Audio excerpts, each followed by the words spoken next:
30-minute conversation about the life of the biggest pop star. Taylor Swift opened up to Joe Coscarelli about interesting secrets surrounding her personal life with NFL star Travis Kelce, Jason and Kylie Kelce, and especially since she became the aunt of 4 girls, Wyatt, Elliot, Benny, and Finley, and the origins of her biggest hits, and how life in the public eye shapes the stories she tells.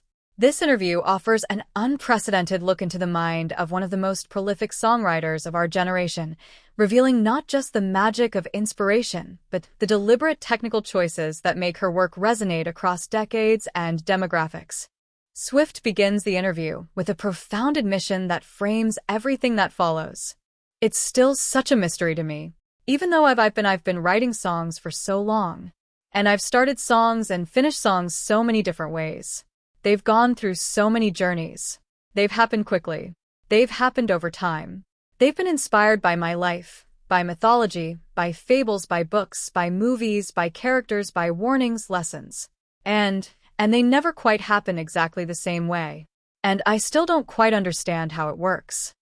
This phrase, without being a completely unhinged adult, reveals her self-awareness about the challenge of maintaining emotional intensity and observational acuity while developing the perspective and stability of adulthood. It's a tightrope walk between maturity and maintaining access to the raw feelings that make great songs. Swift traces her songwriting origins to age 12. I started writing songs when I was 12. As soon as my love for singing and picking up an instrument happened, songwriting just spontaneously started becoming the entire cornerstone of my life. She then identifies the specific storytelling tradition that first captured her imagination. I think the first song that I fell in love with was the type of songwriting that I think folk and country is really kind of known for. It's like that storytime structure songs like Harper Valley PDA or Goodbye Earl by the Dixie Chicks, or any amazing Kenny Chesney song where a hypothetical structure would be, first verse little girl, learns a lesson that in the chorus her mom teaches her about, then the little girl grows up and now she's a teenager and she realizes, oh my God, my mom was right about this now. The second time you hear the hook, that same hook means something a little bit different because she's grown up in her life than the bridge. Maybe she goes on in her life, she is a little girl, she imparts that wisdom onto her, and then if you really want to get me to cry, bring back that same first line of the song and end the song with it. This detailed breakdown reveals Swift's deep understanding of how meaning can evolve through repetition and context. The same chorus lyric can carry different emotional weight depending on where the character is in their life journey. This technique would become a hallmark of her own work. She concludes, "So that was the first thing that made me think it's got to be country music. That was the first type that I really fell in love with."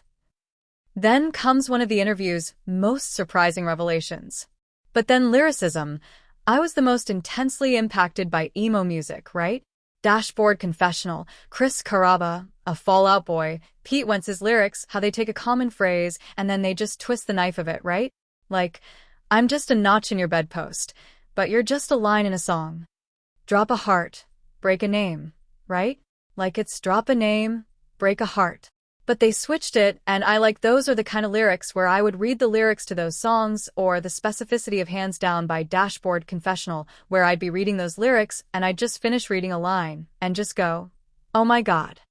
This influence from emo music, specifically the lyrical inversion technique of taking common phrases and twisting them, can be traced throughout Swift's entire catalog.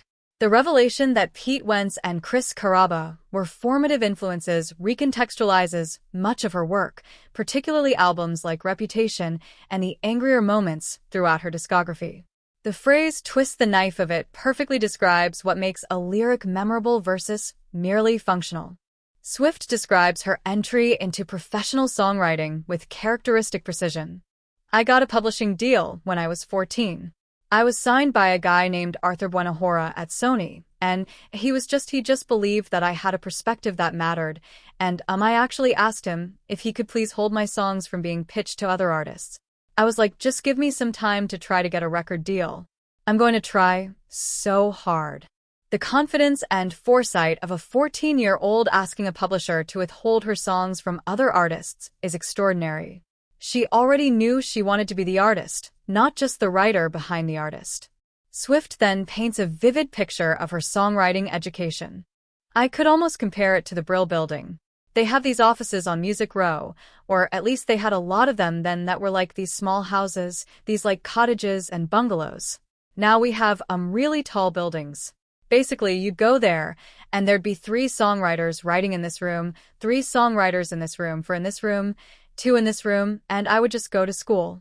Then my mom would drive me downtown 30 minutes, and I would go and I'd have a songwriting session with someone that I'd never met before. The reference to the Brill Building, the legendary New York songwriting factory that produced countless hits in the 1960s, shows her awareness of songwriting history. But what comes next reveals her work ethic. But I didn't want to come in unprepared.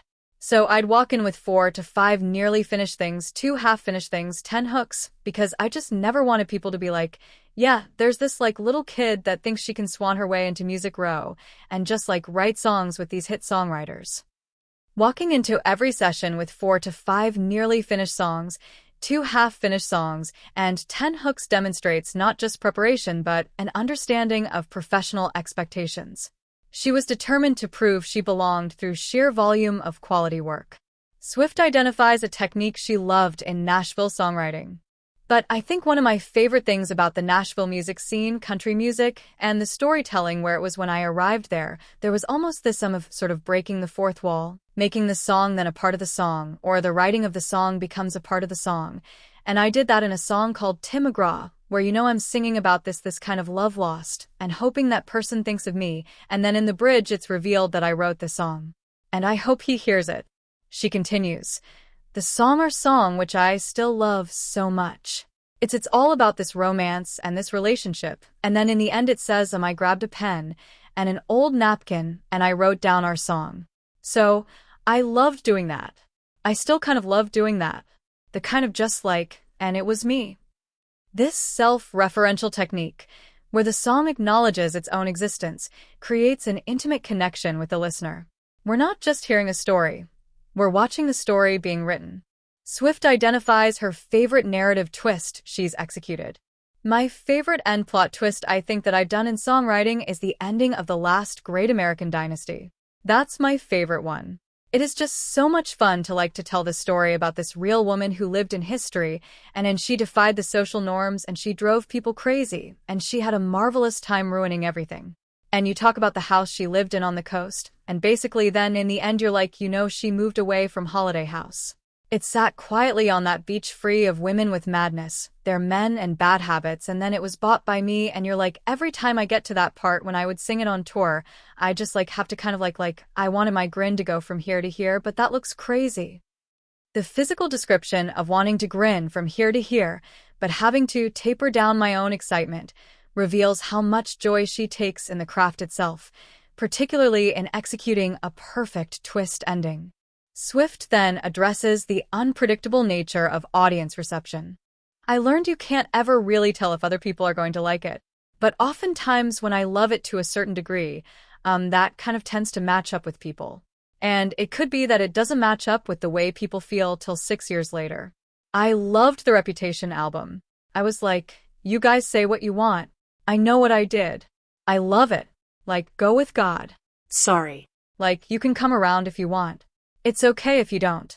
And then, 6 or 7 years later, people are like, oh my God, ready for it? People slept on that song. This discussion of Reputation, an album initially received with mixed critical response that has since been massively reevaluated, demonstrates Swift's confidence in her own artistic judgment even when it diverges from immediate consensus. She continues, are you ready for it? When we were making that song, I just remembered, I wanted to headbang myself through a wall. I felt that when we wrote Ready for It. I felt that way during writing Getaway Car. The visceral, physical response, wanting to headbang myself through a wall, describes the kind of certainty that transcends rational analysis. Swift traces this confidence to a specific moment. I think the first time I felt like I don't care if people hate this because I love it so much was when I wrote the song Love Story when I was 17 sitting in my bedroom mad at my parents because they wouldn't let me go on a date with a guy who was too old, so I shouldn't have been on a date with him anyway. And this is why you need to discipline your kids, because they might write songs that go. Number 1. The humor in this anecdote, turning parental restriction into a number 1 hit and then crediting the discipline itself, shows Swift's ability to find the narrative angle in any situation. Swift addresses a pivotal moment in her career. When I wrote Speak Now, I was 18 and 19, and I was coming from this big, massive moment that I had with an album called Fearless, and it had won Album of the Year at the Grammys, and it was this big, it was the first time there was like this big debate over whether I deserved to be there. There are always going to be like little debates, do you know what I mean? But this was like headline news. She explains her response. I was like, these discussions can lead to a really bad place if I don't do something to counteract them and to prove that no, it wasn't my co-writers that did all this work. And yes, I am the author of this entire body of work that I was very proud of. I'd written so many songs alone, and I love collaboration. I love co-writers, but it's not something that I needed. The decision to write an entire album alone at 18 and 19 years old specifically to prove authorship is both remarkably mature as a strategic career move and impressively confident as an artistic choice. Rather than responding to critics with interviews or statements, she responded with an entire album of evidence.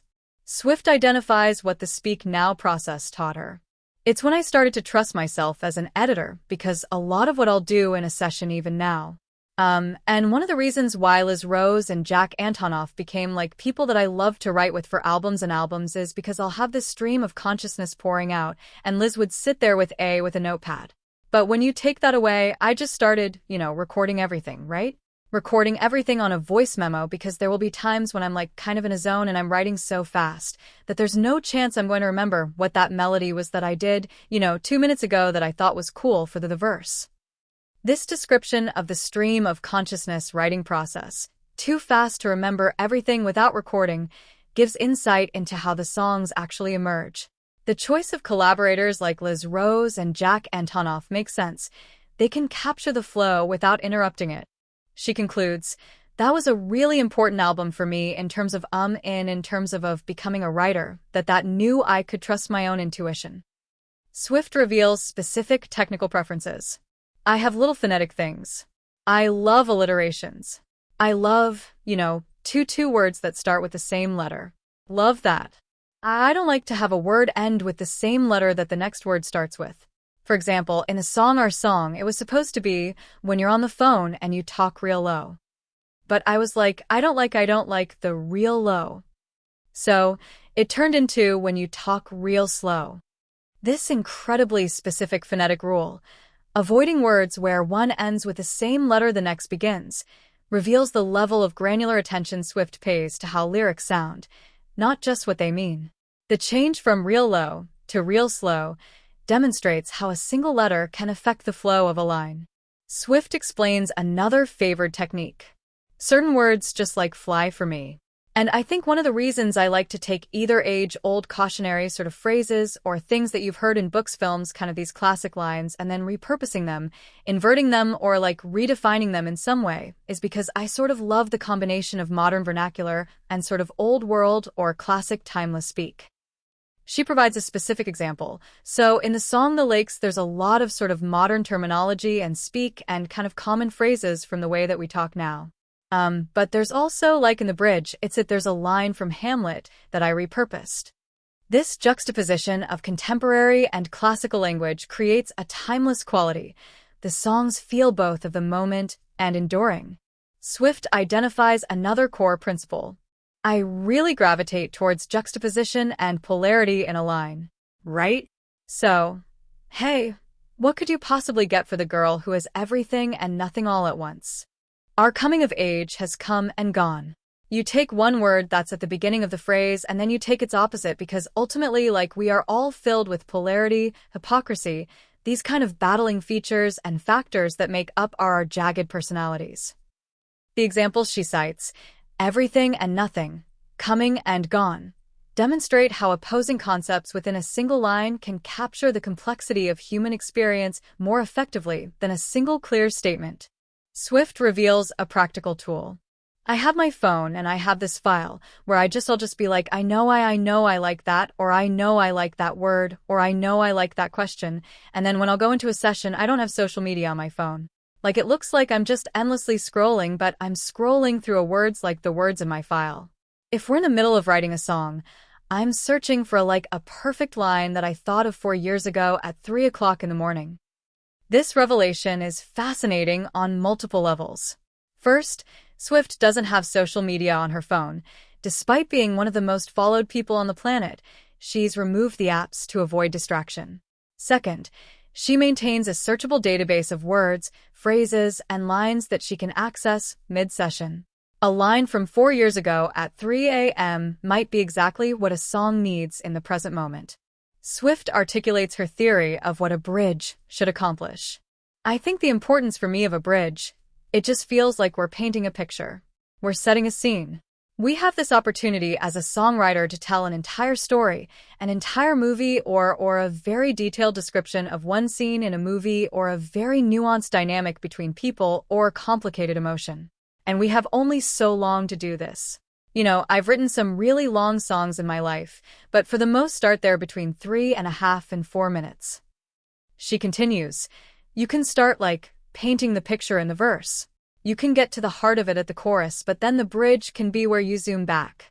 You walk 20 foot back, and you see what this entire painting was supposed to be. You've seen brush strokes, you've seen the color tones, but the bridge can be when you step back and you feel everything that piece of art was supposed to make you feel. That's just how I feel about bridges. This metaphor, the bridge as the moment when you step back from a painting and see the whole composition, is a powerful articulation of song structure. Verses are brushstrokes, choruses are the central image, but bridges provide perspective on the complete work. Swift acknowledges her training.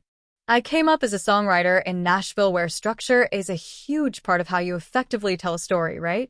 You go verse, chorus, second verse, chorus, bridge, chorus. Maybe you repeat that first verse if you want to pull some heartstrings if it makes sense. Now, that's something that I absolutely subscribe to, that idea that it's, structure is as important, but I think that when you write enough songs in, at least in my case, the intuitive part of your songwriting brain can kind of create a new structure that's not as classically what you've been taught. Once you've mastered the rules, you can begin to break them intuitively, but the mastery comes first. Swift then reveals one of her most distinctive techniques. Jack Antonoff is a collaborator of mine and one of my best friends. We established this thing that we love to do, and we call it the rant bridge. I could point to examples like I'm out of the woods, is it over now, cruel summer. And oftentimes we love these rant bridges where it's basically stream of consciousness, endless pouring out of emotion, intrusive thoughts blended with metaphor, with discussion, with shouting. You want this rant bridge to feel the most intense of what that feeling is that you're trying to establish over the course of the song. And you want it to kind of be a crescendo. The rant bridge, a named, intentional technique that Swift and Antonoff have developed, explains why certain bridges in her catalog feel so cathartic. They're designed as emotional crescendos, blending intrusive thoughts with metaphor and building to maximum intensity. She explains the structural choice. We usually love those so much that we then bring them back. So we'll go, verse, chorus, rant bridge, sometimes like a little postcard to that rant bridge, last chorus. Bring the rant bridge back, maybe with the chorus chords underneath it. Bringing the rant bridge back at the end, sometimes layered under the final chorus, creates a structural innovation that rewards the listener's emotional investment. Swift provides a detailed analysis of one specific song. The Mirrorball Bridge. This was Jack sending me a track during COVID, and me immediately knowing that it needed to be about how I felt as a performer and an entertainer within this moment when entertainment and art has effectively shut down. I'm still going to stand on this tightrope. I'm still up on the trapeze. I'm still going to try to do tricks for you.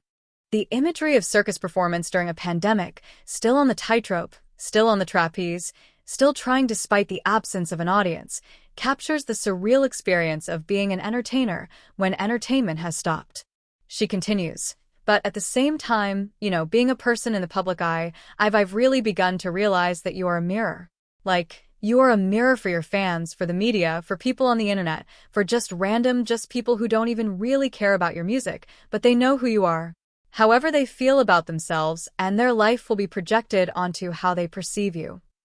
This is a profound observation about fame and public perception.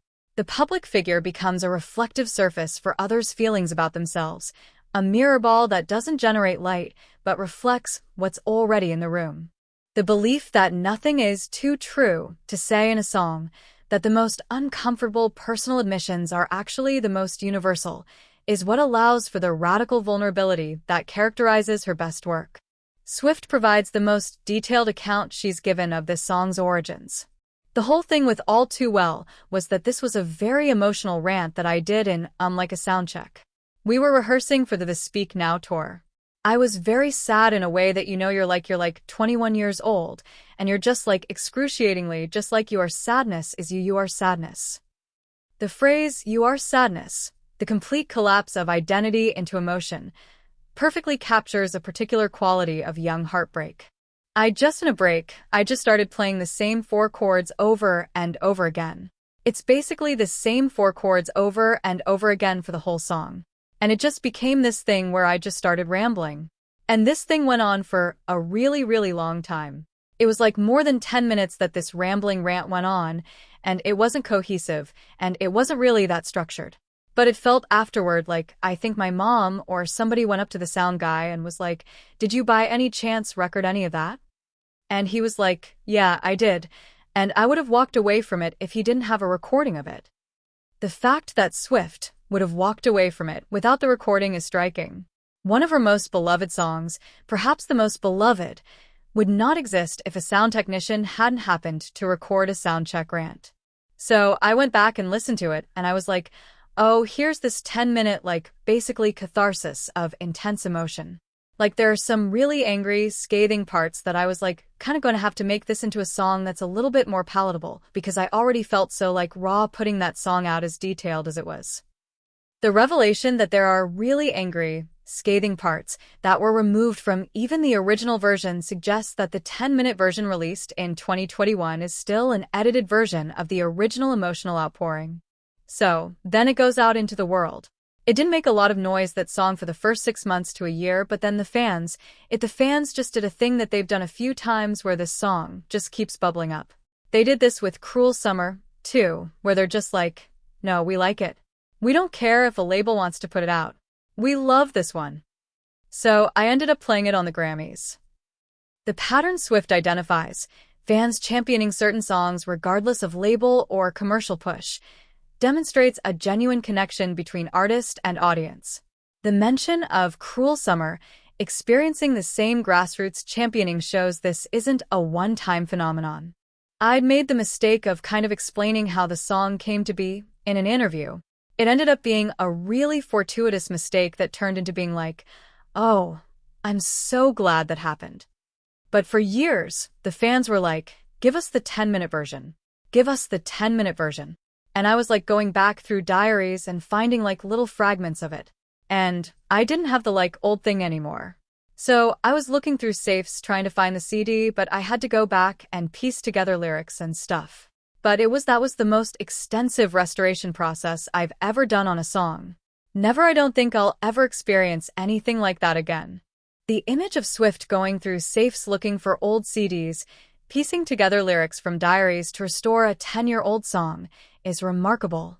This wasn't just re-recording. It was archaeological work, reconstructing a moment of emotional catharsis from fragmentary evidence. Swift outlines the various ways songs begin in her process. The spontaneous inspiration, Elizabeth Taylor. There are so many different ways that a song begins in my world. I'll take an example the song Elizabeth Taylor. I'm riding in the car with Travis. I go on and explaining to Travis why I love Elizabeth Taylor so much. She fought for artist rights. She was exploited in so many ways, and yet she kept her humanity. She kept her humor. She kept her passion for life. And I'm just going on and on. I'm like, her eyes were violet. Some people said they were blue. Some people said they were violet. I think they were violet. The specificity of the eye color debate captures Swift's attention to historical detail and her tendency to have strong opinions about minor points. And we arrive, we get home. He gets out of the car, and I'm just in my head. I'm like this intrusive melody of like, Cry Violet, Elizabeth Taylor. And I'm just like scrambling to open my record, like app on my phone. If there's any way we can make confessional songwriting a little bit more of something that isn't like people take that as sort of like you were being messy or whatever. You have to be fair to everyone. Then are rap beefs messy, or are they confessional? Like, we've got to just like, let's make it a music conversation rather than just like ganging up on the female artists. The comparison to rap beefs, which are celebrated as part of hip-hop culture rather than dismissed as messy, highlights the gendered double standard. Swift is calling for confessional songwriting to be evaluated as music, regardless of the artist's gender. And I think the more male artists that are messy or emotionally complex or confessional or upset, the happier I am. This is a remarkably generous statement. Swift actively celebrates male artists expressing emotional complexity because it helps normalize the form for everyone. Swift traces how her relationship to confessional songwriting has changed. I can only speak to me, but as I've grown up, intensity of the sort of no-pun message in a bottle nature of my songwriting has shifted and changed into something else. It used to be like, I can't tell a person how I feel, so I'll write it in this song. And that was really important for me at the time that it was important for me. The song as message in a bottle, communication to a specific person through the public medium of song, characterized her early work. It's also, important when you're in your early 20s and there's someone you shouldn't talk to and you don't want to call them because they're bad for you and it's toxic. So you write it in the song, and that's where it lives, like almost as a method of like self-control or self-preservation or something. The song becomes a container for feelings that would be destructive to express directly, a healthier outlet than calling a toxic ex. But for the Folklore album and everything like that, it wasn't as a response to be having a public life and the intrusions that come with that. It was really more of just wanting to challenge myself as a writer. I really have always just thought it would be so amazing to write books. The shift to character-driven storytelling wasn't defensive, protecting her privacy, but aspirational, wanting to write books. And it's so exciting to have the challenge of could I get enough plot points in a 3.5-minute song to where people felt like they read something after they heard it, or just take you back to that bedtime story, kind of tell me a story. I want to be able to put my own image on these characters, and it was really amazing when it opened up my world. The challenge of creating a reading experience within a song, making listeners feel they've read something, connected to her love of narrative and literary ambition. I don't think my songwriting has ever been the same after Folklore. I have always had a little bit of that sort of character play in my songwriting since, and I hope it never goes anywhere because it's really fun. Folklore fundamentally changed her approach, adding a permanent new tool to her kit, the narrator distinct from herself. I kind of like being a narrator. That's not the person I am relate to. The pleasure of inhabiting a perspective different from her own. The appeal of fiction. Swift provides an extraordinary breakdown of this song's narrative structure. So the narrator in Clara Bow is either a studio like a Hollywood studio person or a label executive who's sitting in my mind behind a desk and meeting with a brand new starlet who's just come to town. The exec says, "You look like Clara Bow in this light. It's remarkable. You're so special. You're amazing. We're going to make you just like her." The setup establishes the voice as an industry gatekeeper speaking to a newcomer. In my mind, that girl was Stevie Nicks, right? So Stevie Nicks sits down. They tell her she looks like Clara Bow. She's got those big moon eyes, and we're going to make you just like her. Don't worry, we're going to put you through this machine, and you'll be a god. First generation, Clara Bow is used to sell Stevie Nicks on her own potential. The second verse says, "You look like Stevie Nicks in this light, the hair and lips." So, in my mind, that was me that sat down opposite that desk, right? I sit down at a record label and they're like, "You look like Stevie Nicks. We'll make you the next Stevie Nicks." Second generation, Stevie Nicks is used to sell Taylor Swift on her potential. And basically, you learn that like you're in this machine, and they're trying to make you into a woman that they just idealized and then discarded. Like the entertainment industry love bombs women, right? We love you. We don't know who you are. Why are you even here? The pattern becomes clear. Idealization followed by discard, then using the discarded woman to idealize the next one. And so, in the last verse, in my mind, it's a new artist that sits down across from a record label desk and they say, "You look like Taylor Swift in this light. We're loving it. You've got edge." She never did. The future's bright, dazzling. Third generation, Taylor Swift is now used to sell a new artist with the added cruelty of "you've got edge." She never did. Immediately tearing down the previous generation while building up the new. And because that's also another thing that you get when you're a female in the music or the entertainment industry, movies, whatever. It's like, oh, you're like this person that we like, they name a big name. And they're like, oh, but you're going to be so much better. It's going to be so no. It's going to be cooler. You're so much better. Like, to offset the comparison. The pattern of comparison followed by immediate assertion of superiority. You're like, famous woman, but better. Serves to both flatter and divide, preventing solidarity between generations of women. Swift connects this to an earlier song. On Red, there's a song that I wrote alone in a hotel room when I was 22 years old called Nothing New Where I'm. It sounds ridiculous, but at 22 years old, I felt completely washed up. I felt like maybe the only thing that made me special was that I was this teen phenom, whatever I was looked at as. 22 years old and feeling completely washed up would sound absurd if it weren't so common among young women in entertainment. So I wrote this song and it includes lines like, how can a person know everything at 18 and nothing at 22? 'Cause when I was 18, I had the Fearless album come out and I had my first international #1s and everybody was like, oh, this writing it's so true. It's so honest. She feels like she deserves to be here. And then there was this big upheaval of, no, she doesn't. No, she doesn't. She sucks, actually. The whiplash from she deserves to be here to she sucks, actually, in a 4-year span demonstrates exactly the pattern described in Clara Bow. And it was like it really turned the tables on my perception of love can be so quickly handed to you and then taken away, and it's this kind of strange thing with fame. And that was the first time I ever grappled with that. The realization that public love is conditional and unstable, that fame operates on a cycle of building up and tearing down, came shockingly early. Somebody was like, oh, you're 22 years old, and you're saying are you tired of me? If you're not yet, are you going to get tired of me? Because it's usually something that you would sing about later in life, but the entertainment industry, I'll tell you, there's 10 years for every year you're in it.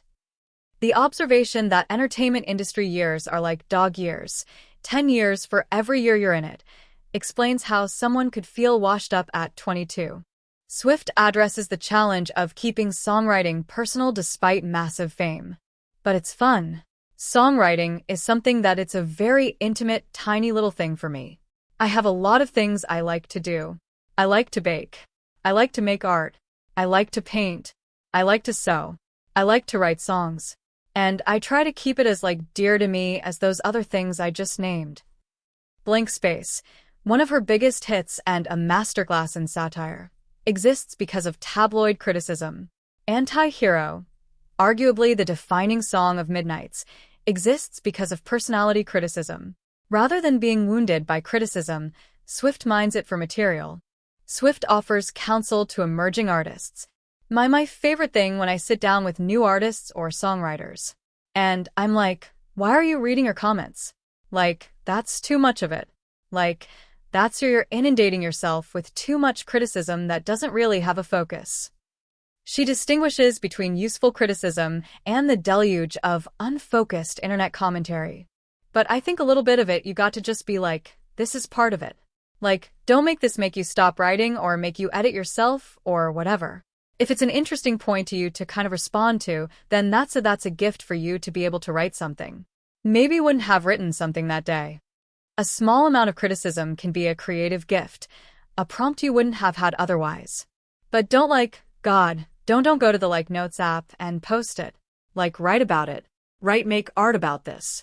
Don't respond to trolls in your comments. That's not what we want from you. We want your art. The distinction is crucial. Respond to criticism through art, not through social media statements. Transform it into something crafted rather than reactive.